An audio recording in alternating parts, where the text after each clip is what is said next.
Lucas capítulo 2 y vamos a leer a partir del versículo 1. Lucas 2 a partir del versículo 1. Aconteció en aquellos días que salió un edicto de César Augusto para que se hiciera un censo de todo el mundo habitado.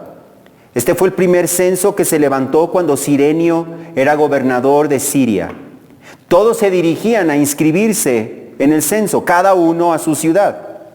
También José subió de Galilea, de la ciudad de Nazaret a Judea, a la ciudad de David que se llama Belén, por ser él de la casa y de la familia de David, para inscribirse junto con María, comprometida para casarse con él, la cual estaba encinta. Sucedió que mientras estaban ellos allí, se cumplieron los días de su alumbramiento, y dio a luz a su hijo primogénito. Lo envolvió en pañales y lo acostó en un pesebre, porque no había lugar para ellos en el mesón. En la misma región había pastores que estaban en el campo, cuidando sus rebaños durante las vigilias de la noche, y un ángel del Señor se le presentó, y la gloria del Señor los rodeó de resplandor, y tuvieron gran temor. Pero el ángel les dijo: no teman, porque les traigo buenas nuevas de gran gozo, que serán para todo el pueblo, porque les ha nacido hoy en la ciudad de David un Salvador, que es Cristo el Señor. Esto les servirá de señal: hallarán a un niño envuelto en pañales y acostado en un pesebre. De repente apareció con el ángel una multitud de los ejércitos celestiales, alabando a Dios y diciendo: gloria a Dios en las alturas, y en la tierra paz entre los hombres en quienes Él se complace. Cuando los ángeles se fueron al cielo, los pastores se decían unos a otros: vayamos pues hasta Belén y veamos esto que ha sucedido, que el Señor nos ha dado a saber. Fueron a toda prisa y hallaron a María y a José y al niño acostado en el pesebre. Cuando lo vieron, dieron a saber lo que se les había dicho acerca de este niño, y todos los que oyeron se maravillaron de las cosas que les fueron dichas por los pastores. Pero María atesoraba todas estas cosas, reflexionando sobre ellas en su corazón. Y los pastores se volvieron glorificando y alabando a Dios por todo lo que habían oído y visto, tal como se les había dicho. Señor, te damos gracias por este pasaje. Te damos gracias, Señor, por las fechas que estamos por celebrar, y te pedimos que tú hables a nuestro corazón. El anhelo de nuestro corazón es escuchar tu palabra, ser impactados por ella, ser transformados por ella, y que los ojos de nuestro entendimiento puedan ver cada vez más tu gloria y la excelencia de tu amor, Señor. Háblanos por medio de este pasaje, te lo pedimos, Señor, que quede grabado en nuestra mente, en nuestro corazón, y seamos movidos a la acción en respuesta a lo que tú nos enseñas en este pasaje. Oh Espíritu Santo, te pedimos que tú hagas tu obra en nosotros, Señor. Por medio de este pasaje, glorifica al Hijo a través de la exposición de tu palabra. Te lo pedimos en el nombre de Jesús. Amén. Amén. El Espíritu Santo nos ha mostrado en Lucas capítulo 1, versículos 67 al 79, la asombrosa fidelidad y misericordia del Señor al visitar y traer redención a su pueblo por medio de la venida de su Hijo para cumplir las promesas que Él había hecho desde el Antiguo Testamento. El Señor prometió que enviaría a su propio Hijo como su Mesías, como el Rey que traería libertad a su pueblo. Él sería el poderoso Salvador que aseguraría la salvación y el perdón de pecados para todos los que crean en Él. Y en el tiempo señalado, Dios cumplió su promesa, trayendo a su Hijo al mundo de una manera totalmente sobrenatural. Tal como el Señor prometió, el Mesías vendría de la descendencia de David. Y tal como también lo prometió, el Mesías sería concebido de una manera totalmente sobrenatural, sin la participación de un hombre, naciendo de una mujer virgen por la obra del Espíritu Santo. El día de hoy, hermanos, vamos a reflexionar en el mensaje de Lucas capítulo 2, versículos 1 al 20, donde el Espíritu Santo nos muestra el contraste entre la humildad del nacimiento del Mesías y la gloria de su nacimiento. De tal manera que al contemplar su humildad, pero a la misma vez al contemplar la grandeza extraordinaria de su gloria y majestad, nuestro corazón se ha movido en una inmensa gratitud a adorarlo, a seguirlo y a buscar vivir para su gloria. Podemos entonces dividir el contenido de este pasaje en 3 puntos. Número 1, la humildad de su nacimiento, en versículos 1 al 7. Número 2, la gloria de su nacimiento, en versículos 8 al 14. Y número 3, la respuesta a su nacimiento, en versículos 15 al 20. Así que la gloria de su nacimiento, la humildad de su nacimiento, la gloria de su nacimiento y la respuesta a su nacimiento. Comenzamos entonces con la humildad de su nacimiento. Lucas comienza el pasaje allí en versículos 1 y 2, estableciendo el contexto histórico del nacimiento de Jesús. Observa lo que nos dice: aconteció en aquellos días que salió un edicto de César Augusto para que se hiciera un censo de todo el mundo habitado. Este fue el primer censo que se levantó cuando Cirenio era gobernador de Siria. Ahora bien, César Augusto fue el primer emperador romano. Su nombre era Gallo Octavio, pero él recibió el nombre de César cuando fue adoptado por Julio César.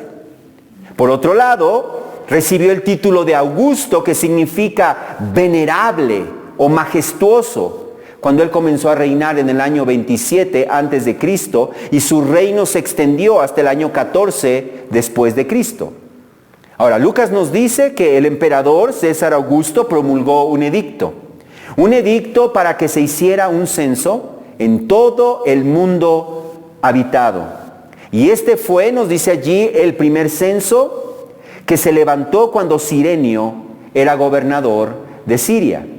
Ahora bien, debemos saber que existe un gran debate en cuanto al año en que se llevó a cabo este censo.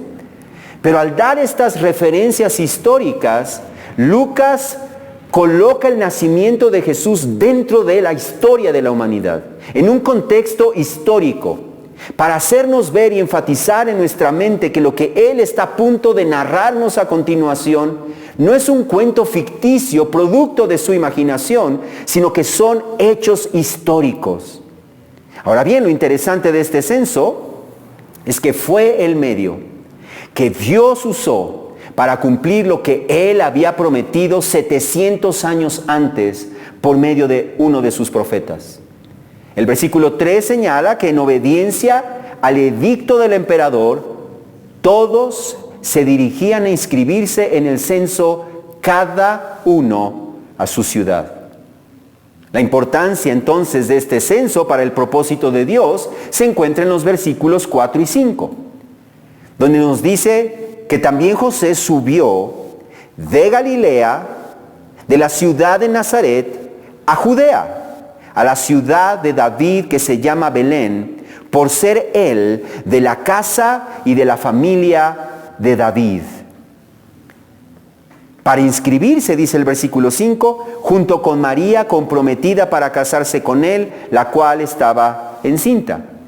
Este versículo nos muestra entonces que José y María no vivían en Belén. Ellos no vivían en Judea.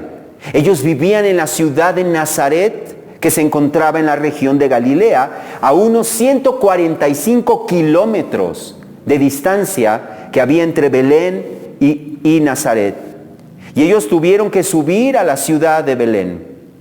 Y tuvieron que subir a la ciudad de Belén, que era la ciudad de David, y nos explica allí por qué. Porque José era de la casa de David. En otras palabras, José era de la descendencia del rey David. Pero la forma gramatical de la frase enseguida en versículo 5, para inscribirse junto con María, parece sugerir que tanto José como María eran descendientes del rey David. Sin embargo, es importante saber que el derecho legal se establecía por medio del padre, no de la madre. El derecho legal se establecía por medio del padre, aunque éste fuera solamente el padre adoptivo, como sucedió en el caso de Jesús. Y es por eso que Mateo nos presenta la genealogía legal de Jesús por medio de José. Porque aunque José no era su padre biológico, al ser su padre adoptivo le confería a Jesús el derecho legal delante de los hombres al trono de David, aunque la línea biológica de David provenía de su madre María. También es importante aclarar que la frase comprometida para casarse con él debiera traducirse mejor como desposada con él, porque debemos recordar que legalmente José y María ya eran esposos, solamente que no se había consumado el matrimonio porque José la conservó virgen hasta que nació Jesús. El punto es que José y María tuvieron que viajar de Nazaret a Belén por aproximadamente 7 días de camino, estando ella embarazada y próxima para dar a luz, para cumplir con el edicto del emperador romano inscribiéndose en el censo. Pero por encima del emperador, por encima del edicto del emperador, estaba el Dios soberano orquestando todas las circunstancias para cumplir su propósito. Porque el Señor había anunciado por medio del profeta Miqueas, 700 años antes de que sucediera, que su Mesías nacería en Belén. Miqueas capítulo 5, versículo 2, nos dice: pero tú, Belén, aunque eres pequeña entre las familias de Judá, de ti me saldrá el que ha de ser gobernante en Israel. Y sus orígenes son desde tiempos antiguos, desde los días de la eternidad. Por lo tanto, el Mesías tenía que nacer no en Nazaret, no en otra ciudad de Galilea, no en el trayecto del camino a Belén, tenía que nacer en Belén. Y el Señor se encargó de mover la voluntad del emperador romano para que él promulgara un edicto a fin de llevar a José y a María desde Nazaret hasta Belén, para que Jesús naciera en esa ciudad tal como él lo había anunciado. Eso nos demuestra que el corazón del rey es como un arroyo dirigido por el Señor, quien lo guía por donde él quiere. Porque seguramente estando María embarazada y estando a punto de dar a luz, José no lo hubiera llevado en ese camino hasta Belén. Pero el Señor es soberano para llevar a cabo su voluntad, usando providencialmente todas las circunstancias de nuestra vida, orquestando las circunstancias de nuestra vida a fin de cumplir su buen propósito en cada uno de nosotros. El Salmo 135, versículo 6 nos enseña que todo cuanto Yahvé quiere, lo hace, en los cielos y en la tierra, en los mares y en todos los abismos. Y él mismo afirma en Isaías 46, versículo 10, mi propósito será establecido y todo lo que quiero realizaré. Y de la misma manera entonces Dios también hace con nosotros. Dios orquesta, Dios decreta, Dios controla y Dios utiliza todas y cada una de las circunstancias y de las situaciones en nuestra vida con el fin de cumplir en ti y en mí su buen propósito, de acercarnos más a Él, aún las adversidades, para acercarnos más a Él y formar cada vez más a Cristo en tu vida. Como nos dice en Romanos capítulo 8, versículo 28 y 29, sabemos, hermanos, sabemos que para los que aman a Dios, todas las cosas No unas cosas, no la mayoría de las cosas, no las cosas buenas y agradables, todas y cada una de las cosas cooperan para bien. Esto es, para los que son llamados conforme a su propósito. ¿Y cuál es este propósito de Dios para tu vida? Nos dice allí, porque a los que de antemano conoció, también los predestinó para ser hechos conforme a la imagen de su Hijo. Así que entonces, nada en tu vida sucede por casualidad. Nada. Dios ha decretado todo lo que ha de suceder con el fin de cumplir su voluntad en tu vida, tal como sucedió con José y con María, cuando los llevó a Belén para que Jesús naciera allí conforme a su propósito. Ahora bien, versículos 6 y 7 nos dice que sucedió que mientras estaban ellos allí, se cumplieron los días de su alumbramiento y dio a luz a su hijo primogénito. Lo envolvió en pañales y lo acostó en un pesebre porque no había lugar para ellos en el mesón. ¡Qué extraordinario, asombroso! Es que el Dios omnipotente, el Dios soberano, en la persona de su Hijo, se hizo hombre para nacer como un ser humano. Filipenses 2, versículos 6 y 7, nos enseña que Dios, el Hijo, aunque existía en la forma de Dios, no consideró el ser igual a Dios como algo a que aferrarse, sino que Él se despojó a sí mismo, tomando la forma de un siervo, haciéndose semejante a los hombres.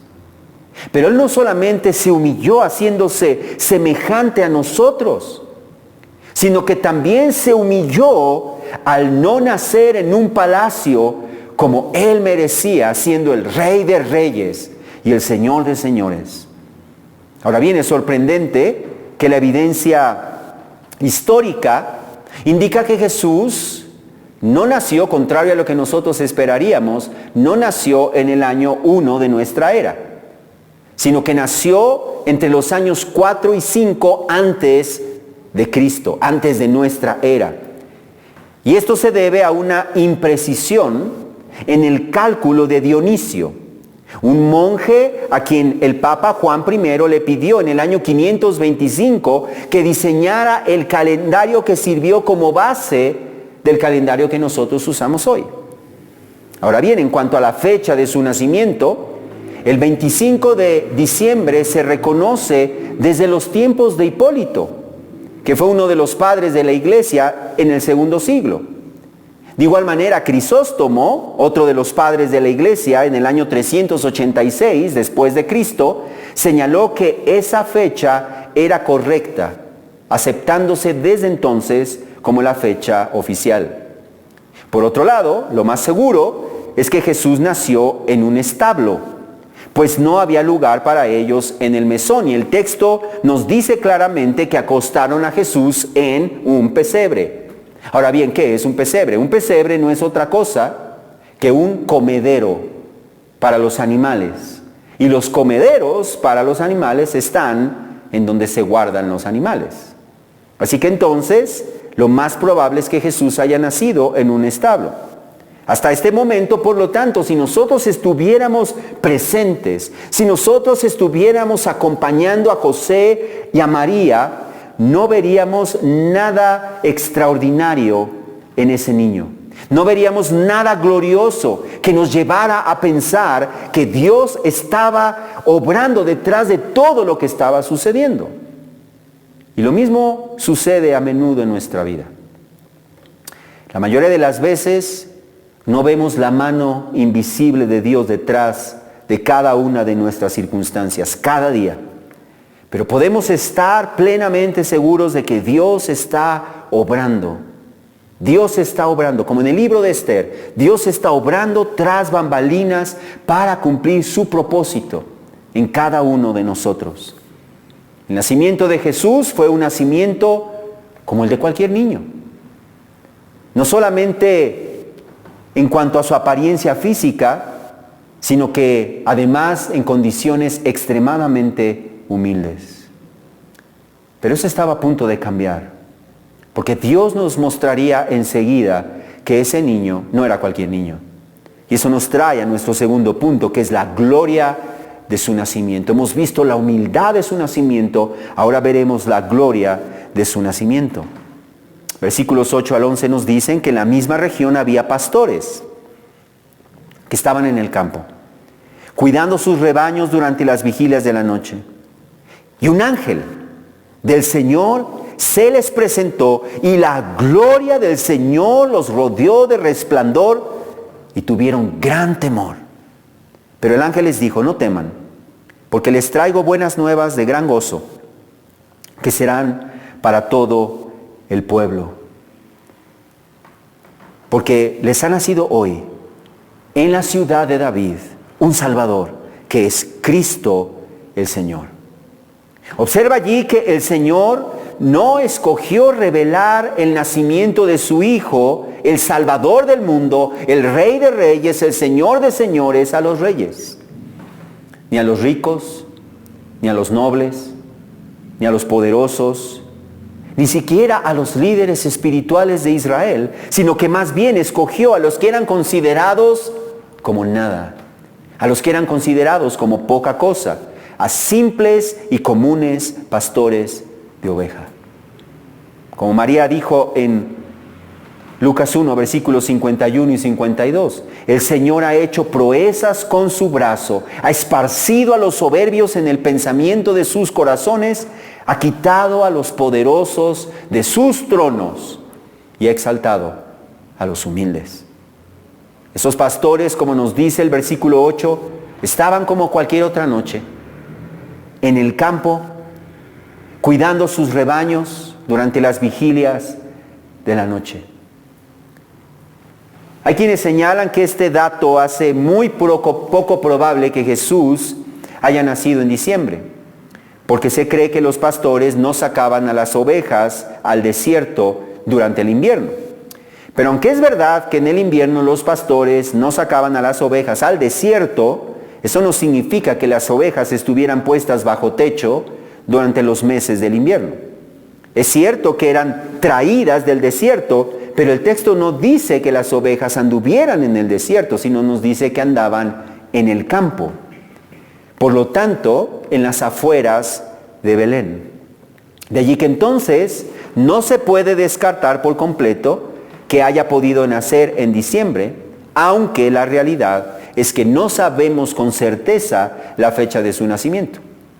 Como concluye el erudito bíblico Harold Hoffner, la fecha exacta del nacimiento de Cristo es difícil de saber con certeza. Sin embargo, una fecha a mediados del invierno es lo más probable. El caso es que estos pastores estaban trabajando durante las vigilias de la noche. Esa noche, una noche como cualquier otra, sin tan siquiera imaginarse que ellos estaban a punto de experimentar algo totalmente inolvidable, algo que impactaría sus vidas. El texto nos dice en el versículo 9 que Dios les envió un ángel y junto con él la gloria del Señor los rodeó de resplandor y tuvieron gran temor. La gloria del Señor no es otra cosa más que la manifestación externa y visible de todas sus perfecciones. Es decir, es la manifestación externa de la excelencia de su ser. Eso es su gloria. 1 Juan 1:5 nos dice que Dios es luz y en Él no hay ninguna tiniebla. Así que a menudo Él manifiesta su gloria por medio de una luz resplandeciente. Una luz resplandeciente. Éxodo, por ejemplo, Éxodo 24, versículo 17, nos dice que a los ojos de los israelitas la apariencia de la gloria de Yahvé era como un fuego consumidor sobre la cumbre del monte. El Salmo 104, versículo 2 nos dice que el Señor se cubre de luz como con un manto. Y Habacuc 3, versículo 4 nos dice que su resplandor es como la luz. Y la primera carta del apóstol Pablo a Timoteo en capítulo 6, versículos 15 y 16 nos dice que el Rey de reyes y Señor de señores habita en la luz inaccesible, a quien ningún hombre ha visto ni puede ver.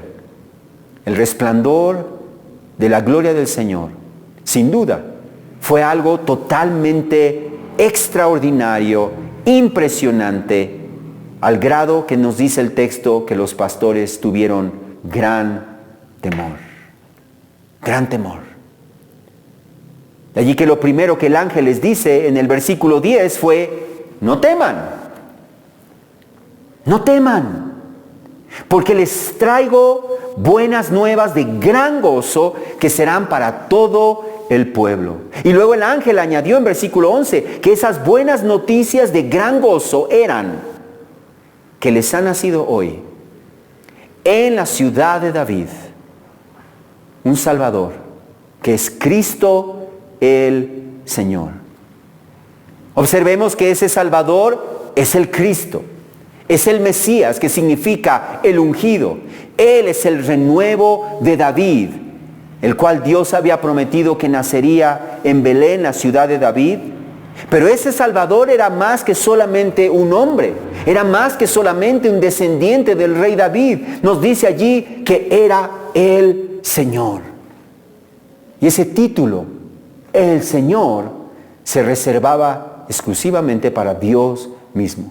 Así que entonces el Mesías era Dios mismo, el creador del universo, Dios el Hijo encarnado, verdadero Dios y verdadero hombre. Entonces el ángel les dijo en versículo 12, esto les servirá de señal.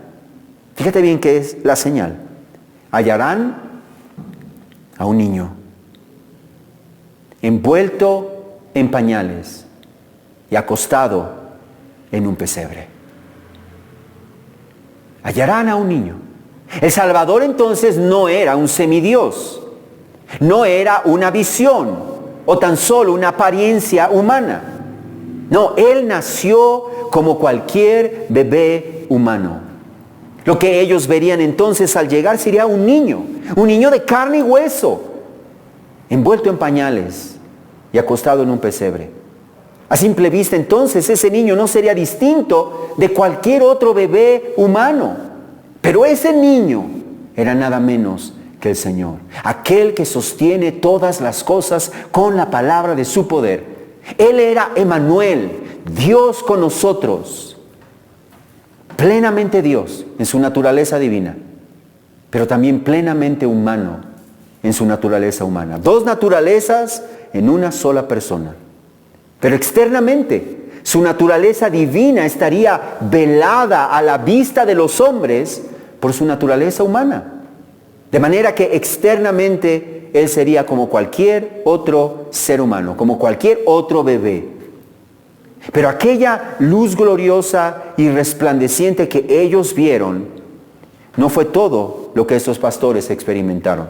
Porque el texto nos dice enseguida, en versículo 13, que de repente apareció con el ángel una multitud de los ejércitos celestiales alabando a Dios. ¿Puedes imaginarte una escena así? Imagínate nada más lo impresionante que ha de haber sido aquella escena.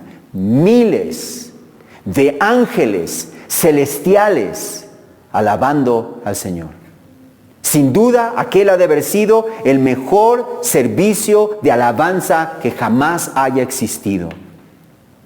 Y el versículo 14 nos dice qué es lo que esa multitud de ángeles cantaba. Gloria a Dios en las alturas y en la tierra paz entre los hombres en quienes Él se complace. Los ángeles estaban alabando al Señor, fíjate bien, por su extraordinario plan de salvación decretado desde la eternidad y anunciado por primera vez en Génesis 3:15 y que ahora Él estaba poniendo en marcha. Este plan de Dios era el único que podría traer nuevamente a los hombres, a la humanidad, a estar en paz con Dios. La gente en quienes Él se complace serían traídos a la paz con Dios. Pero ¿quiénes son estos en quienes Dios se complace?